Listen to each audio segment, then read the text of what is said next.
और इसी एटीट्यूड की वजह से उन्हें नॉर्थ इंडिया, सेंट्रल एशिया और अफगानिस्तान तक एक multi ethnic, multi religious population से बिना रिबेलियन के लॉयल्टी मिली।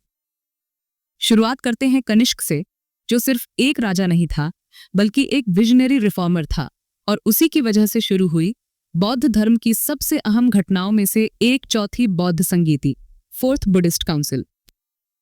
ये काउंसिल करीब 100 सीई के आसपास हुई थी, कश्मीर में कनिष्क के संरक्षण में। इसका मकसद था बौद्ध धर्म के विचारों को कंपाइल करना और उसे नई पीढ़ी के लिए रेलेवेंट बनाना। यहीं से महायाना बुद्धिज्म को एक ऑर्गेनाइज्ड फिलॉसफी के रूप में पहचान मिली और कनिष्क ने इसे एक्टिवली सपोर्ट किया। तो इनडायरेक्टली बौद्ध धर्म को सेंट्रल एशिया और चाइना तक पहुंचाने में कनिष्क का रोल डिसाइसिव रहा। अब आते हैं उस चीज पर जो कुषाण एम्पायर को दुनिया भर में पहचान दिलाती है, गंधारा रीजन। आज का नॉर्थ वेस्ट पाकिस्तान में एक कल्चरल एक्सप्लोजन हुआ, जहां इंडियन स्पिरिचुअलिटी और ग्रीक एस्थेटिक्स का ऐसा मेल हुआ जो पहले कभी नहीं देखा गया। आपने जो बुद्धा की पहली मूर्तियां देखी हैं, घुंघराले बाल, ग्रीक स्टाइल टोगा, नाक नक्श, ऑलमोस्ट रोम के स्कल्पचर्स जैसे, वो इसी पीरियड की हैं। मतलब स्पिरिचुअलिटी भारतीय थी, पर उसका विजुअल लैंग्वेज ग्रीक थी, और यही स्टाइल पूरे सेंट्रल एशिया और ईस्ट एशिया में पॉपुलर हो गई। अब बात करें सिक्कों की, तो कुषाण्स शायद साउथ एशिया के सबसे बोल्ड कॉइन मेकर्स थे। उन्होंने सिर्फ करेंसी नहीं चलाई, बल्कि कॉइन्स को राजनीतिक और धार्मिक सिंबलिज्म का टूल बना दिया। उनके सोने के सिक्कों पर शिवा, बुद्धा और पर्शियन गॉड्स तीनों की इमेजेस मिलती हैं। ये एक तरह से एम्पायर के कैरेक्टर को डिफाइन करता है, मल्टी रिलीजियस, इंक्लूसिव और पॉलिटिकली अवेयर। इन कॉइन्स की लैंग्वेज भी अलग अलग थी, ग्रीक, बैक्ट्रियन, संस्कृत सब मिलती हैं, यानी हर सिक्का खुद एक इतिहास की किताब है। लेकिन हर गोल्डन एज के बाद आता है डिक्लाइन, और कुषाण एम्पायर भी इससे बच नहीं सका। 3 मेन वजहें थीं। सासानियन एम्पायर का उदय, जिसने पश्चिम से अटैक करना शुरू किया और कुषाण्स के सेंट्रल एशियन इलाकों को छीन लिया। गुप्त साम्राज्य का राइज, भारत में एक नई शक्तिशाली शक्ति उभर रही थी जो धीरे धीरे नॉर्थ इंडिया को डोमिनेट करने लगी। इंटरनल फ्रैगमेंटेशन, राज्य छोटे छोटे हिस्सों में बंटने लगा, स्थानीय शासकों ने ऑटोनॉमी ले ली और एम्पायर की यूनिटी टूटने लगी। तो जिस एम्पायर ने सेंट्रल एशिया से लेकर गंगा घाटी तक एक कल्चरल ब्रिज बनाया, वो धीरे धीरे पॉलिटिकल क्रैक्स की वजह से टूटने लगा। लेकिन आज भी उनके सिक्के, उनकी आर्ट और उनका कंट्रीब्यूशन बौद्ध धर्म में एक ऐसे लेगेसी छोड़ गए हैं जो कभी मिट नहीं सकती। कभी कभी हिस्ट्री इतनी साइलेंटली काम करती है कि हमें पता भी नहीं चलता कि हम आज भी किस चीज के इन्फ्लुएंस में जी रहे हैं। कुषाणों की लेगेसी भी कुछ ऐसी ही है।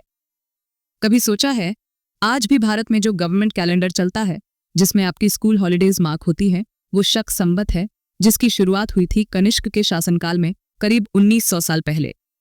मतलब वो राजा तो अब म्यूजियम में स्टोन स्टैचूज बन चुका है, लेकिन उसका कैलेंडर सिस्टम आज भी हमारी लाइफ में चल रहा है। अगर आप नॉर्थ इंडिया में घूमने जाएं, तो एक जगह आपको बार बार सुनाई देगी, मथुरा।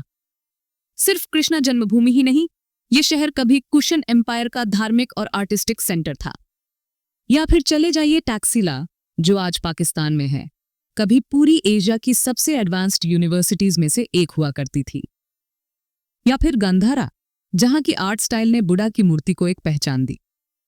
ये सारी जगहें आज भी टूरिस्ट हब्स हैं, यूनेस्को वर्ल्ड हेरिटेज साइट्स हैं, क्योंकि उन्होंने एक ऐसे कल्चरल ब्लेंड को जन्म दिया जो इंडो ग्रीक, इंडो आयरेनियन और इंडियन एलिमेंट्स को एक साथ जोड़ता है। मतलब जो एम्पायर सिर्फ 200-300 साल चला, उसका इम्प्रिंट आज भी भारत की कला, भाषा, इतिहास और सोच में जिंदा है। इतिहास कभी सिर्फ पुरानी बातें नहीं होता, वो हमारे आज में भी धीरे धीरे सांस लेता है, बिना हमें बताए। अब इमेजिन करो, अगर कुषाण कभी भारत ना आते, तो क्या बौद्ध धर्म इतना दूर तक फैल पाता? क्या हम आज चीन, कोरिया, जापान तक बुद्ध की टीचिंग्स की बात करते? क्योंकि कनिष्क ने ही तो वो रास्ते खोले थे, जहां से बुद्धिज्म ने सिल्क रूट के जरिए एक पूरी दुनिया का सफर तय किया। और यही तो असली सवाल है, क्या हम कभी पूरी तरह समझ पाएंगे कि उनका असर कितना गहरा था? क्योंकि उनकी लेगेसी कोई एक मॉन्यूमेंट में बंद नहीं है, वो फैली हुई है हमारी कॉइन्स, कैलेंडर, कल्चर, यहां तक कि हमारी सोच में भी। कुषाण साम्राज्य आज भले ही टेक्स्ट बुक्स के एक पन्ने तक सिमट गया है, पर वो एम्पायर आज भी जिंदा है, भारत के डीएनए में, एक इनविजिबल लेगेसी की तरह, जो हर बार हमें क्वाइटली ये रिमाइंड कराता है कि इतिहास सिर्फ वो नहीं जो याद रखा गया, बल्कि वो भी है जो कभी भुला दिया गया लेकिन मिटा नहीं। अब पूरी कहानी आपके हाथ में है, एक फॉरगॉटन एम्पायर की, जिसने चुपचाप भारत की रचना में अपना हिस्सा जोड़ दिया। अगर ये कहानी आपको इंटरेस्टिंग लगी तो सोचो, ऐसे और कितने भूले बिसरे राज अभी भी हमारी हिस्ट्री में छुपे हुए हैं। अगर आप भी चाहते हो कि हम ऐसी अनहर्ड स्टोरीज को जिंदा रखें तो बस एक छोटा सा स्टेप, लाइक करो। कमेंट में बताओ कि आपको इस डॉक्यूमेंट्री का कौन सा पार्ट सबसे ज्यादा इंटरेस्टिंग लगा, और हाँ, सब्सक्राइब जरूर करना, क्योंकि आगे ऐसी और भी कहानियां आने वाली हैं जो शायद आपको टेक्स्ट बुक्स ने कभी नहीं बताई। और अगर आप चाहते हो कि दूसरों तक भी ये कहानी पहुंचे तो शेयर कर दो अपने दोस्तों के साथ। चलो मिलते हैं अगली कहानी में, एक और छुपे हुए इतिहास